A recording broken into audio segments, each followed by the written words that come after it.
Today, as we celebrate this feast of St. John, Apostle, Evangelist, the beloved disciple, probably much younger, the one who was able to offer to us in word, often probably one of the most intense and theological gospels, that it was written much later than the other three.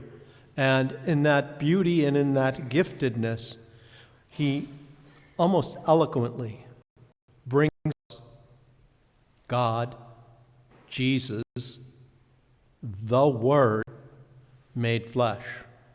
What's from the beginning, what we have heard, what we've seen with our eyes, what we've looked upon and touched with our hands, concerns the word of life.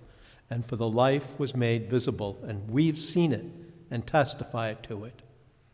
And it's wonderful that here we're in the Christmas octave. We celebrate the vigil, we celebrate Christmas Day, we celebrate Christmas time. And one of the first things that happens is we're in the midst of this celebration of God becoming flesh to become human, is that we celebrate St. Stephen, the first martyr.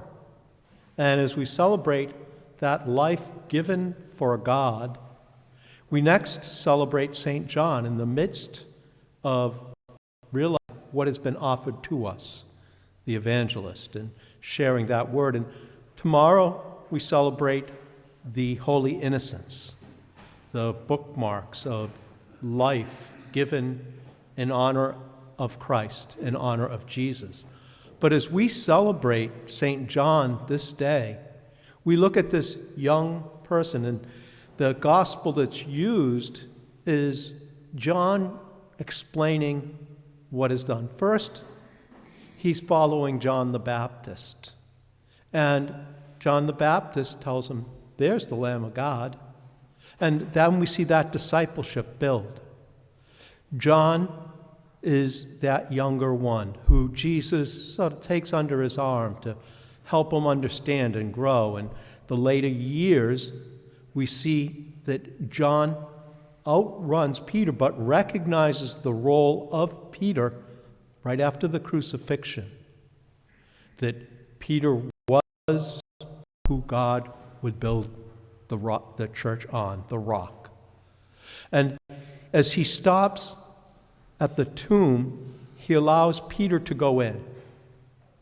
And then he goes in. And he recognizes and believes.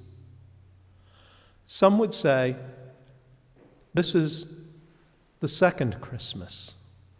For us, we look at that birth of Jesus in a manger, with the shepherds who come to see, the kings who come to see, the others who they go out and tell about this infant, and us. As we celebrate and recognize this birth of Jesus, we celebrate this Christmas, we celebrate this beauty of the Word made flesh, and we enjoy. And then all of a sudden we look at John as he writes eloquently of how are we going to understand the good news. And he shows at this revelation that Jesus, who died for us, has risen, has come again into our world to share with us as he came one of us, so that we can come and share in that divinity. As we celebrate St. John this day, may we ask God to continually help us understand the Word made flesh, that beauty and that giftedness, that not only as we celebrate Christmas, the infant, that new life, but also celebrate Jesus who died and rose for us, that we might share in that eternal Christmas, in that eternal beauty. As we celebrate this Christmas time, let us not allow ourselves to cut it short, to not take the time to reflect and meditate on the beauty, and to realize that as God came into our world in all of its humanness, he fully understands us, and yet he wants us to understand that love. As one author put it, instead of spending time trying to figure out God, may we allow God to be within us, to come within, and within us to know that beauty and that giftedness as we truly reflect and celebrate the wonder of Christmas time.